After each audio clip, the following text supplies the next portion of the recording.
My name is Scott Sparks. I'm from Rialto, California. What are some of your favorite things to do outside of being the principal of San Dimas High School? Well, I have 5 kids, so I don't have a lot of time to do a lot of things.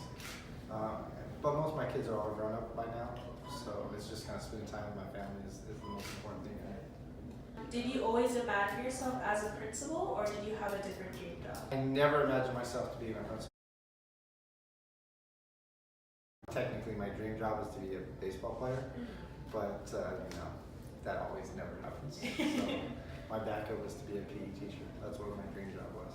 And did you start off as a principal or a teacher? So I started off, I subbed for a long time, for about 3 or 4 years. I can't remember exactly. Then I tried to become a PE teacher, and in doing the subbing, I got kind of stuck in elementary. So I was an elementary teacher for 5 years, and then I only became a PE teacher for 5 years, and then I became an assistant principal for 5 years. And then in my last previous school, I was a principal for 5 years. Wow, so five. 5, 5, 5. Yeah. So what makes San Dimas different from the school you used to attend? One of the big things is my other school that I had was 2,400 students.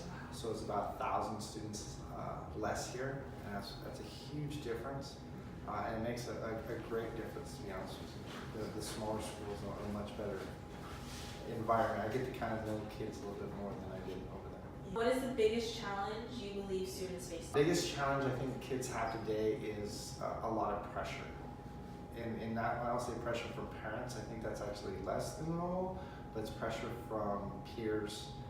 They get more information that's constantly coming from social media, pictures, trying to be perfect, trying to be, just if you look at people's Instagrams or Twitter, even Twitter to a point, they always talk about how great they are, and so they always try to take that perfect picture, take that perfect thing, and I think trying to be perfect is one of the. What motivation would you like to give the San Dimas students along being active within academics?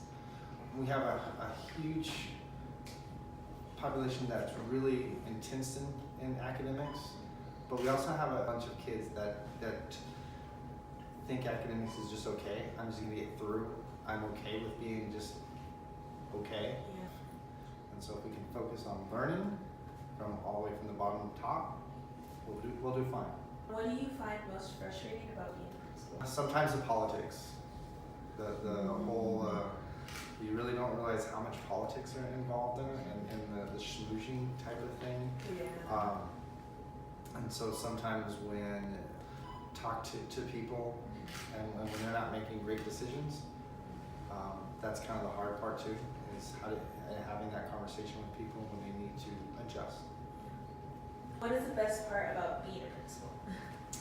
The best part is obviously kids, but I kind of learned at my job a couple of years ago that yes, why I got into this business is about kids and teaching kids, and those are the best parts of being a principal.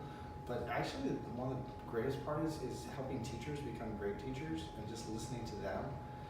And if you can make a teacher great or help a teacher become great, because you can't make them, but you can help them become great, that greatness then becomes into every student. And so you get to, by me helping teachers become great and do great things, how many students do I indirectly affect? So that's my biggest motivation. So our theme for yearbook this year is Small School, Big Story, and we feel by you being the principal of San Dimas High School, is there any impact you want to make or anything you believe the students should improve on in the future? So one of my big impacts right now is if you look at our data, 50% of our kids can go to UC or Cal State based on their A through G. San Dimas that is not San Dimas. We should be up in the 80% of kids.